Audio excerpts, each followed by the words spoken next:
Today we travel west from Tokyo by bullet train to the Mount Fuji area. September and October are rice harvest time, and the fields are turning yellow. Mount Fuji is obscured by clouds, but we enjoy the countryside and the mountains known as the Japanese Alps.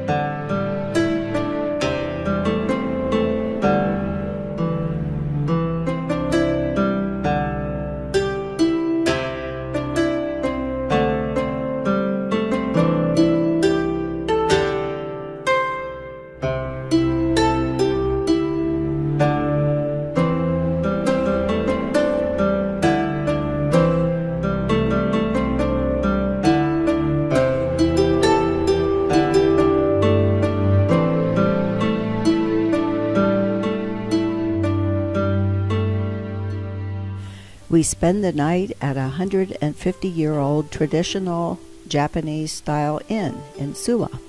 Loose cotton kimonos, called yukata, and slippers are provided.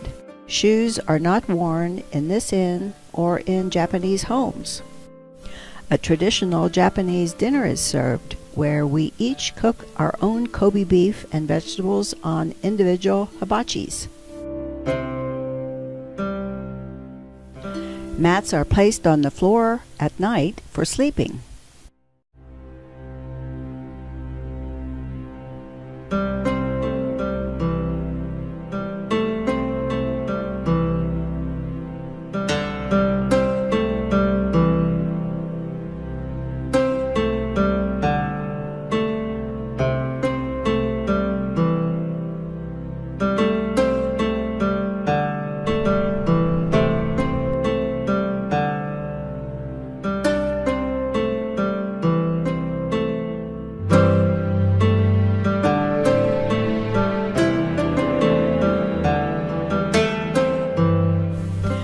Takayama is surrounded by mountains. The area is rich in timber but poor for growing rice. Because of its isolated mountain location, the Sanomachi quarter has remained unspoiled with tiny shops, museums, and eating places.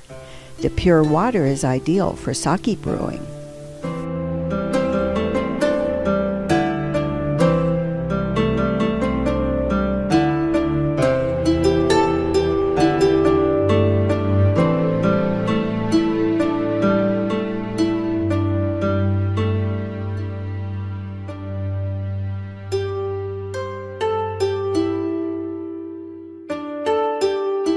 This National Historic Government site dates to the early 1600s and is the only existing building of its kind in Japan.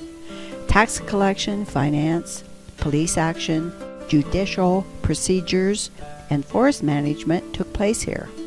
The architecture is traditional Japanese. Can you imagine wintertime without central heat? This brown ball is hung at the entrance to sake breweries and tasting rooms.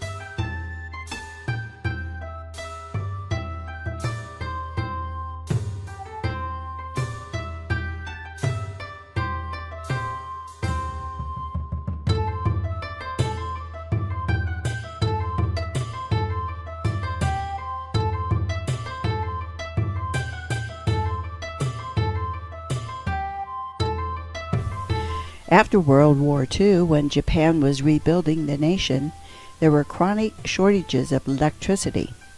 The Miburo Dam was constructed in 1959, said to be the largest rock-fill dam in the Orient at that time.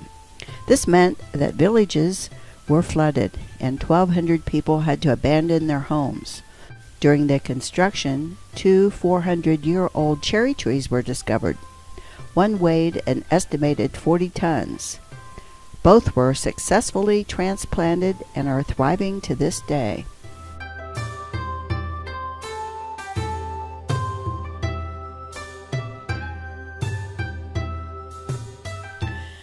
The Shokawa Valley has a unique village with thatched roofs designated as a UNESCO World Heritage Site.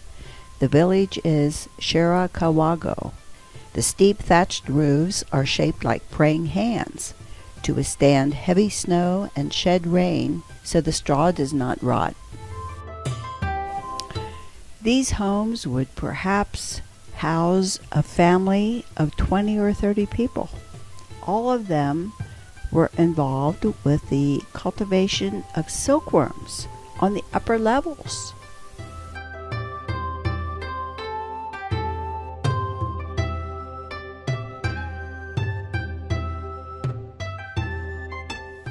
As you might imagine, these buildings are extremely flammable, and there are caution signs throughout the village.